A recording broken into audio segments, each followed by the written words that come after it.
উদুনি আস্তাজিব লাকুম, চাও না আমার কাছে, আমার জন্য কোনো মুশকিল নেই। বিবিকে গিয়ে বলছে হ্যাঁ গো, বলে কোনো ব্যবস্থা এখনো। উনি চলে গেলেন মসজিদে, এই বেচারি উজু করে 2 রাকাত নফল, ফরজ নামাজ নয়, 2 রাকাত নফল। আল্লাহ পাক নেবার জন্য নামাজ দিয়েছে, নেবার জন্যে, আল্লাহর কাছ থেকে নেবার জন্যে নামাজ দিয়েছে। কিভাবে চাইবে, কিভাবে নেবে? তো কোরআনের সূরা ফাতিহার প্রথম পাতাটার খবর কেন, ইয়াকা নাবুদু ইয়াকা নাস্তাইন, তোমার হুকুম মানি, তোমার ইবাদত করি। আর তারপরে তুমি বলেছো আমার কাছে হাত তোলো, হাত পেতেছি, তোমার ইবাদত করেছি আর তারপরে হাত তুলেছি। আজ পাচ্ছি না কেন? এই যে আজকের দল বেঁধে কয়েকদিন ধরে চলছে, আগামীকালও হবে, একটাই আমাদের ত্রুটি হয়ে গেছে।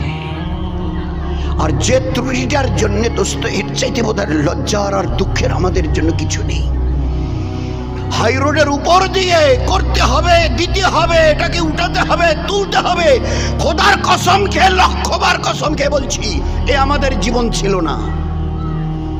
যেদিন থেকে আল্লাহর ঘরে যাওয়া ছেড়েছি আর আল্লাহর কাছে হাত পেতা পাতা ছেড়ে দিয়েছি, ওই দিন থেকে আল্লাহ আমাদের জলিল করে রাস্তায় নামিয়ে দিয়েছে।